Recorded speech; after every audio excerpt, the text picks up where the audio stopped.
just a story. I was having a training with nationals, leaders in that country. So because of the security issues, I take them out of the country to do the training. And the two leaders that I have been training and coaching, they came with the first generation leaders and second generation leaders. And then one day, these young guys, they came to me and said, Younoussa, we will change the spiritual landscape of our country. I say, okay. And they spent a few days praying and planning how they will do that. And then when they went back, they were deployed in different parts of the country. And one of the leaders, he was sent into a town with his family. And then he was praying, asking the Lord, how can I have access to this community? What can I do to securely have contact with people, develop a relationship, find person of peace?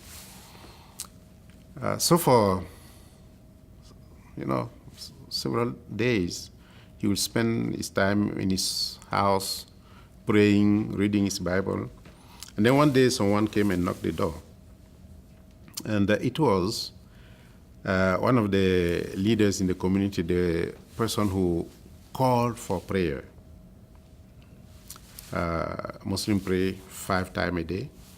And at each one of these moments, someone will go at the mosque, go up into the minaret, and then call people for prayer. So he was the one who was doing that. And then he said, I realized that there is a new family in the community, so I came to say hello and know you.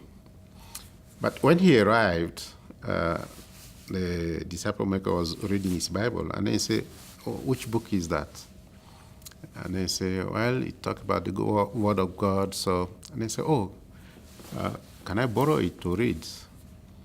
Well, he was hesitant because it was the Bible, and this man is a leader in the community. So, what will happen if he discovered that it is the Bible?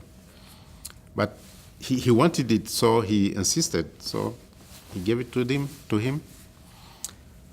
And then after that, the man stopped calling for prayer. And then when he tried to find out what was happening, he was told that he is sick. And they said, if he's sick, so I will go and visit him and maybe pray for him. So he went into the house of this man, and he found him doing very well, not sick. And he said, I was told that you are sick. This is why I came. And then he said, I'm not sick.